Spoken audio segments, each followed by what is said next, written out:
Do you find the Hebrew calendar confusing? Have you looked at the Jewish calendar versus the calendar we usually go by versus some of the different messianic calendars and thought, what?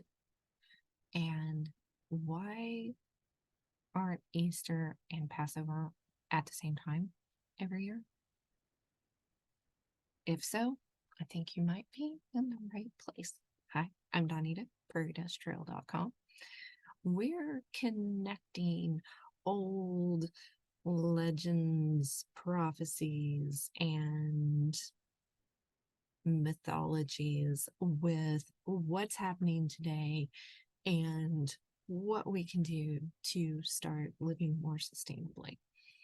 So let us begin. If you like this kind of stuff, definitely like, share, subscribe, and say howdy in the comments. I love that.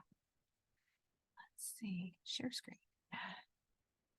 Okay, first of all, we have Virgo.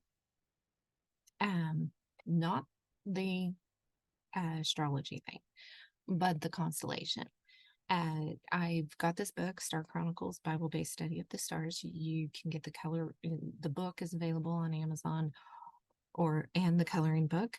And this is one of the coloring pages.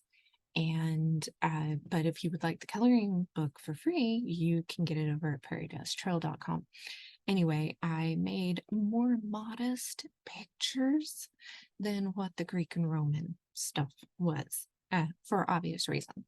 There's Bible verses to tie things together and kind of explain how the constellations explain the gospel. It's really neat. It's kind of the gospel in the stars. So a lot of fun. I also, in my book, go through the original or the old star names from the old Arabic and what color the stars are, things like that. A lot of fun. And so I wanted to mention that since we're discussing, stars and things, and how, we're how some of these signs in the heavens are coming together. There's been some things going on in some different platforms talking about how a comet and the moon and things are lining up and all this kind of stuff is happening. God set these things in motion at the beginning, and he said, yes, they would be for signs and seasons. Let there be lights in the expanse of heaven on the third day to separate the day from the night, and let them be for signs and for seasons and for days and for years, and let them be lights in the let them be the lights in the expanse of the heavens and give light upon the earth. And it was so very, very, lots of interesting things happening these days. We need to kind of balance our awareness, though, between what is going on that we're observing in the heavens and how that applies to the Bible and the seasons and the feasts and stuff. And it's easier to do that if we understand the calendar itself. So I want to come back up here. I've started this video several times and I keep messing up. So hopefully the umpteenth time is the charm here. Okay, so this is a do-it-yourself biblical calendar. You can, I'm going to have it up on my Patreon, but you can do this with any blank calendar. Okay, so just print out a blank calendar off the internet, and I did this one in the stars, and then I did another one that was just more printer friendly. I did first day, second day, third day, fourth day, instead of the naming them after idols. And so how you're going to use this: each month begins with the sighting of the first sliver of the new moon and lasts 28 to 30 days until the first sliver of the next new moon is seen, starting the first of the next month. Okay, Leviticus 23 talks about this, and that's the chapter that you're going to want to look up when you're doing this. When you sight the first sliver of the new moon or receive notification from Devorah's date tree, you mark that as day 1 for each month. And here is Devorah's date tree. She is on YouTube. But the best way to find out about the sightings is to get on her email list or her Telegram channel, one way or another. And you will be kept up to date. They've got people that volunteer to go out and do the new moon sightings each month. And then each year in the spring, they do Aviv searches. So they go out to the barley fields around Israel and look to see if the barley is essentially in seed, not ready to harvest yet, but in seed. The seed is coming in, and to see that it's Aviv. So let's see. And the Bible does say that at the beginning of the months, blow your trumpets and have a barbecue. Burn our offerings were basically a barbecue. Okay. Blow your trumpets, have a barbecue, or a nice meal, and remember these times. So that first day of the month is a special day. Okay, printable version. Okay, so to begin the year, you start with Devorah's date tree. They check the barley, see if it's Aviv. And then whenever it is Aviv, then the next new moon sighting marks the first day of the first month of the year. And then 14 days later is Passover. So you have 2 weeks to get ready for Passover. So you have your spring cleaning, your menu plan, all this, decorating if you want to get ready for Passover, to send invitations out to friends and family that you want to participate and get ready for it. On the 15th day, the Feast of Unleavened Bread begins. And you have 7 days where on Passover it says to eat bitter herbs, which I have a tincture that is a black walnut, and there's something else in it, tincture. It's basically dewormer. And I have our family do that tincture all week, and then we go without leaven or yeast for the whole week. So it's basically a cleanse. We get dewormed and we go yeast free for a whole week. Excellent idea. And this is just me looking at the scriptures and saying, well, why did God do this? Why did he say the bitter herbs? And that, and there's a lot of reasons that it can be, but I'm sitting here yearly cleanse time, guys. It's a great time to do that. It's a great time to have the animals wormed and everything else. This is just a good time to do this. So you have your whole week that you're going to do this. Our family is still working on it. We kind of make a game out of it, see who can make it for the whole week without yeast bread. And this last year, one of the children and I had to make a flying trip somewhere. We stopped at the Quick Stop. It was about noon. I'm like, we might as well grab lunch. And I grabbed hamburgers and I didn't think about the yeast in the bun until we were already down the road and half of it was gone. So I started another week and I'm sorry, Lord, I'm trying, right? So, I'm not going to absolutely set this in stone. I'm not going to judge anybody. You start where you are with this and have fun with it with your family.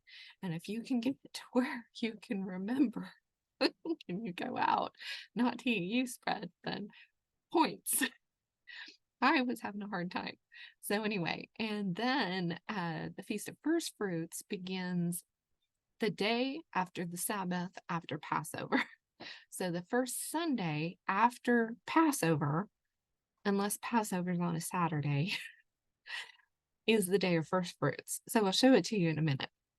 And then you begin counting the weeks for the Feast of Weeks.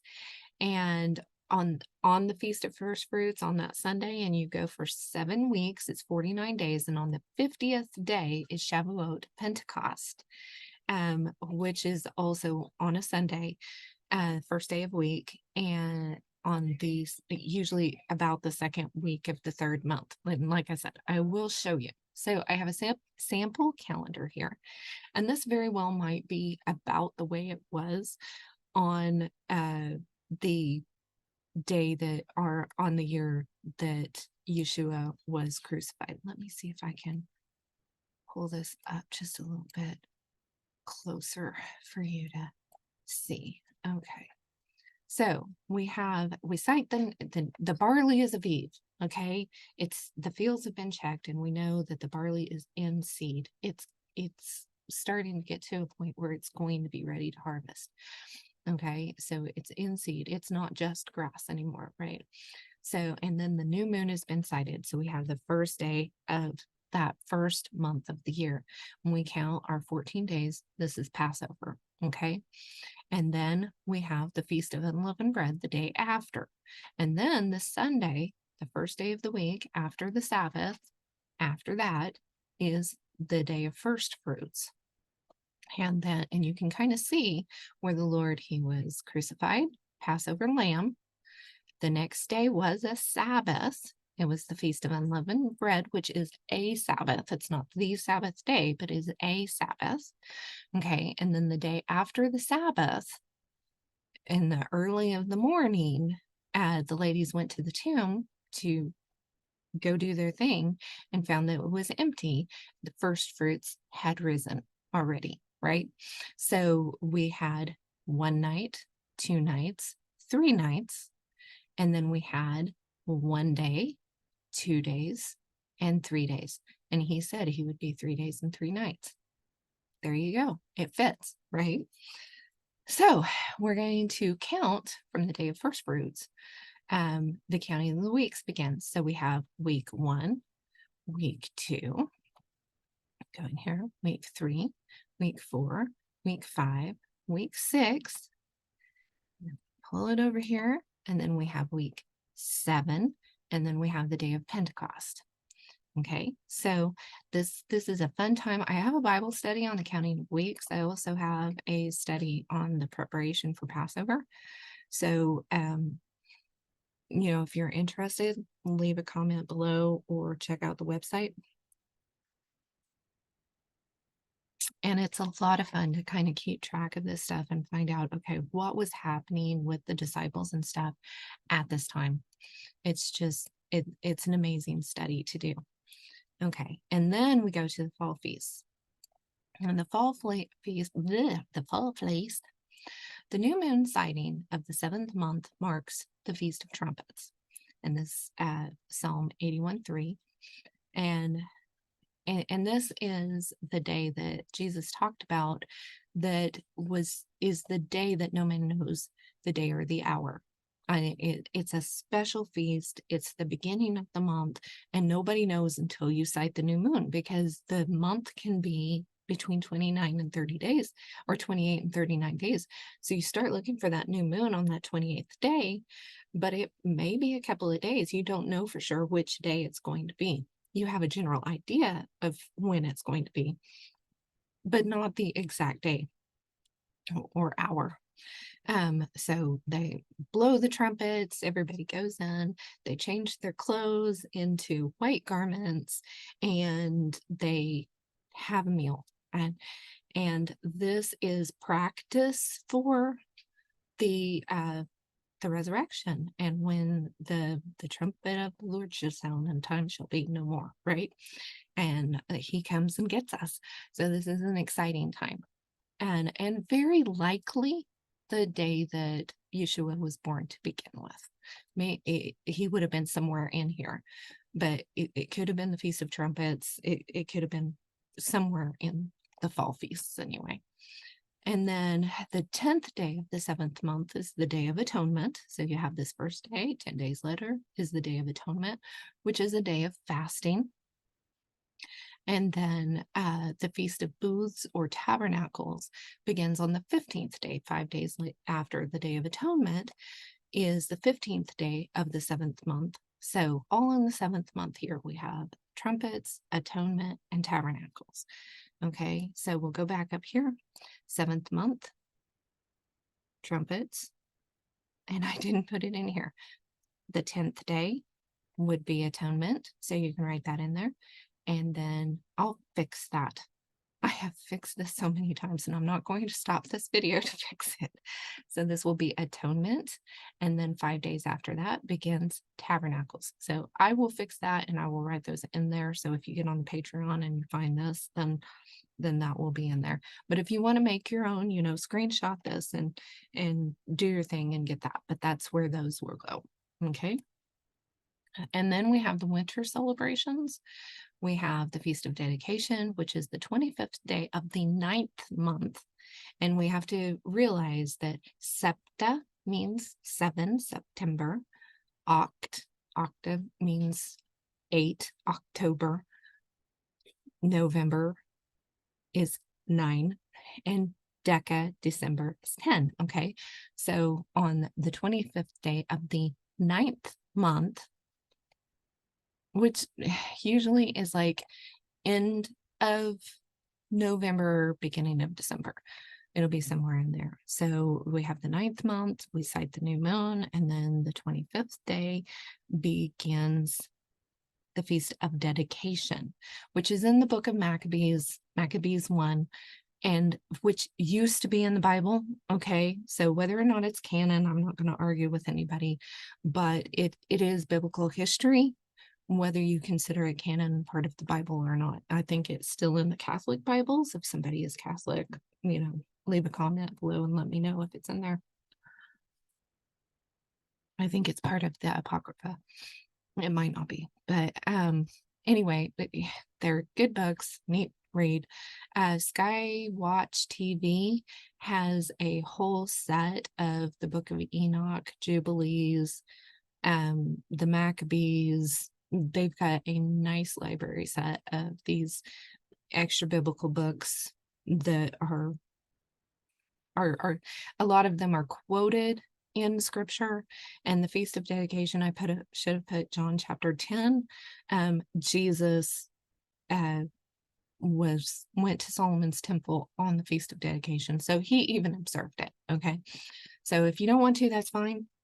But I think that there is good reason for us to observe the Feast of Dedication. Now, what you do is the dedication of the temple is laid out in the Old Testament in the Torah, and it's 8 days of just a cleansing out of the temple. The temple is our bodies and now, and so it could be another cleanse, physical cleanse. It could also be a spiritual cleanse and rededicating ourselves to the Lord. Our family, like for 8 days, will do something different. You can light candles if you want to. You can get a Hanukkah and you can light those if you want to. We've just got separate little candle holders, and sometimes we light the candles and sometimes we don't get around to it. We decorate for winter usually because that's usually about the beginning of winter here. So we put up the fall decorations and we decorate for winter. We don't decorate for Christmas or anything like that, but we will do God-made snowflakes. So I'm okay with putting snowflakes out, and we just do wintry type stuff and have fun with it. Okay. And then Purim, which is in the Bible, it's Esther 9.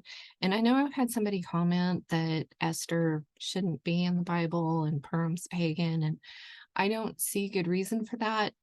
I'm not there on that one. Esther is in the Bible, and it says in Esther to celebrate Purim and to remember the salvation of the people and God's miraculous saving of the people. One of the reasons I really like Esther is because of the one scripture in there that says for that she was there. Who knows if you were there for such a time as this? And I like to share, images and stuff of, you are here for such a time as this. Whatever is going on in your life, whatever hardships, whatever things are happening in the world, God chose you to be here at this time for such a time as this. And he's got a special reason for you to be here and a special plan for that. And that's just a special thing. So Purim is a 2-day event, the 14th and 15th days, two-day celebration of the 12th month. The month of Adar is what it is called in Esther. So we have the 12th month, the month of Adar. So we have, like December, which, November, December, January, February. So it's usually February-ish, March-ish, February, March-ish is when that one is. And then, which I should have put that in there too. Yep, I didn't get that one in there too. So I will add that and get that fixed before I pop this in the Patreon as well. And then I've been in such a hurry and I've been working on this off and on. We've had 2 birthdays this last week and then just a lot going on. And obviously my brain is not well connected. I've got my mushroom tea going on here and I'm like, turn on the brain, people. So, and then sometimes we have an Adar bet or an Adar 2, which is an extra month. So if the barley is not Aviv yet, by the end of Adar, there's a 13th month. And this is the leap year of the Hebrew year. So some platforms, people are saying that there should be 13 months. Not always. According to the Bible, every 2 to 3 years-ish, or about 7 times every 19 years, there is a 13th month. But that 13th month, it is not every single year, okay? Otherwise, your seasons will get off. So sometimes there's a 13th year. It's like a leap year type thing. And sometimes there's a 13th month and sometimes there's not. There's just 12 months. And that's how the Bible lays it out. So, and you will see there whenever, if you do a word search on barley, Aviv, yeah, it'll tell you. I should have put that that Bible verse in there. But it will talk about it every once in a while. There's a 13th month. And then additional Sabbaths. The Sabbath day each week, God rested on the 7th day. That's an Exodus. And if you are Christ, then you are Abraham's offspring, heirs according to the promise. Okay, so if we belong to Yeshua, then we are heirs to the kingdom and the Sabbath day belongs to us as well. Okay, so don't let anybody tell you all that was done away with.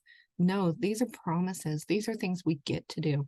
Okay, and people saying, oh, we don't have to do that anymore because the law is done away with. They're also completely stressed out, tired, and unrested. Okay, so it's like that Sabbath rest is very important, guys. And I don't care how you do it. The only thing that the Bible says is don't light a fire on that day. So does that mean I can't use the microwave or my gas stove? I don't know. Some people get, really legalistic about what you can and cannot do on the Sabbath. I just make sure you rest, and let the Lord tell you what you should not be doing on that day. Okay. Every once in a while, there's going to be an ox in the ditch. And that's what the Bible says. If there's an ox in a ditch and your neighbor's in trouble, go help them. Okay. So you can't say, oh, it's Sabbath, I can't help you. Your ox is just going to have to die. No. We don't want to be like that, right? But we do want to get that rest. I mean, people are so stressed out these days, and this is part of the reason why I totally believe is because they're not getting that Sabbath rest. It's very important. Okay, and then a Sabbath year every 7 years, and this is especially if you're homesteading or farming. The land needs to rest. This is why the land of Israel was judged so many times, because they did not observe the Sabbath year rest of the land. This is the reason why. So It's a huge thing. And the idea is if you're willing to, you try to put up like twice as much or 2 or 3 times as much, he's going to give you an extra harvest, and enough harvest to last you through that 7th year and into the 8th year so that you can get things planted in that 8th year before you get a harvest again, right? So he promised he would keep them going, but they didn't. It's like putting up a savings account or a retirement plan. And so many people just do not do that for themselves, right? It's the same thought process here is, do have that extra on that 6th year to be able to help you go through it. It's not like you can't forage on the 7th year and the 8th year. It's not like you're going to starve on the 7th or 8th year. It's just you're not going to plow the land. You're going to give it a rest. Okay. And it's crazy important to do that and let that happen. And it's hard. It is hard. Okay. I don't even know when the Sabbath year is supposed to be, So I'm just saying pick a year. And we try to do that every so often. Yeah, the weather out here has been crazy, and with the drought and everything, the land has basically rested for a long time. And who knows if that is not part of God's judgment, honestly. It could be that we have had such drought and people haven't been letting the land rest. Farmers tend to think that rotation farming fits into this. But rotation farming, you're still doing something on that land. Okay. So that just no. You need to let the land rest every 7 years. So anyway, that's my little mini sermon there. Um, so just yeah, think about it, pray about it, and do your thing. And then the year of Jubilee is every 50th year. And, there's a lot of talk about when all of this is supposed to be and what years and since the land of Israel became a nation again and all that kind of stuff. And I'm not even going to get into that. You just kind of decide. So here's your fill out your own year plan. And here's a more printable version where you can go through and fill them out separately. And then just have fun tracking the year. Observing the heavens and the sightings of the new moon can be rewarding. Practice for the whole family. In the process, you'll be remembering Yahweh's word and the promises to his people. From new moon to new moon and from Sabbath to Sabbath, all flesh shall come and worship before me, declares Yahweh. In Isaiah 66:23. And don't let anyone tell you that these things were done away with when Yeshua came. On the contrary, there are still many things to be fulfilled. The fall feasts are definitely something that is still yet to be fulfilled. We are still just tabernacling down here until he comes back to get us, and the marriage supper of the Lamb and the 1,000-year reign and whatever you think of that and all these kinds of things. So we should definitely be looking to the heavens and looking forward to his coming, the final trumpet and marriage feast of the Lamb. So anyway, a little bit about me. If you get on the Patreon, whenever you get this printable, the updated printable, that I will have the extra dates and stuff in. So I hope that helps. I really do. Let's see, I had some other Bible verses here. Let's see, in Chronicles, there's a lot. If you do a word search, there are a lot of verses that talk about the new moons and the Sabbaths and the feast days. He talks about it through Chronicles, Nehemiah, Isaiah, Ezekiel, Hosea, and he also talks about, I will put an end to it. In Isaiah 1:14, your new moons and your appointed feasts, my soul hates. They have become a burden to me, and I am weary of bearing them. So we don't want these things to become a burden to us or to the Lord. You know, we don't want to become weary of them. We have a burden to bear, a cross to carry, but we're supposed to give our burdens to him, right? So we have a cross to bear, but we give our burdens to him. We have the new moons and the feast days, and but we don't want them to become something that's hateful and burdensome, right? We want them to be an enjoyment.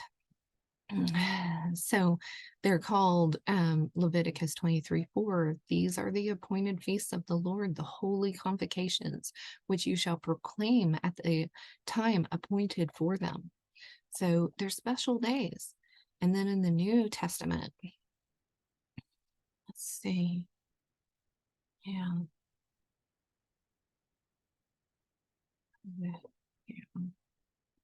Well, this one's kind of a warning. Jude 11-13. Woe to them, for they walked in the way of Cain and abandoned themselves for the sake of gain to Balaam's error and perished in Korah's rebellion. These are hidden reefs at your love feasts, as they feast with you without fear, shepherds feeding themselves, waterless clouds swept along the winds, fruitless trees in late autumn, twice dead and uprooted, wild waves of the sea casting up the foam of their own shame, wandering stars for whom the gloom of utter darkness has been reserved for. I think this is just, I mean, definitely go read it in complete context there. But we need to be careful whenever we're looking at these signs and the seasons and everything that's happened. It's good to keep an eye on things. It's good to know how it's supposed to work and everything. But at the same time, we don't need to get so caught up in things that that we're arguing about it. That we're saying, oh, this is the right calendar and this isn't, or this is how you say his name and this isn't. And you know, let's not get dogmatic about stuff like this, right? What is most important? Our relationship with him. And he said following the commandments is important all the way through Revelation. He talks about those who follow my commandments. And of course, Yeshua, he simplified the commandments. He said, love the Lord your God with all your heart, soul, and mind. That would be not worshiping idols, not making graven images, and following the Sabbaths, right? Resting in him. And then and then he said, and the second great commandment is to love your neighbor as yourself. That is not stealing or lying or cheating or, all of these other things. So, I mean, all of the commandments were in that. If we love the Lord, then we want to celebrate him and we want to celebrate his special days. And these are his special days. He set aside Passover. He set aside Pentecost.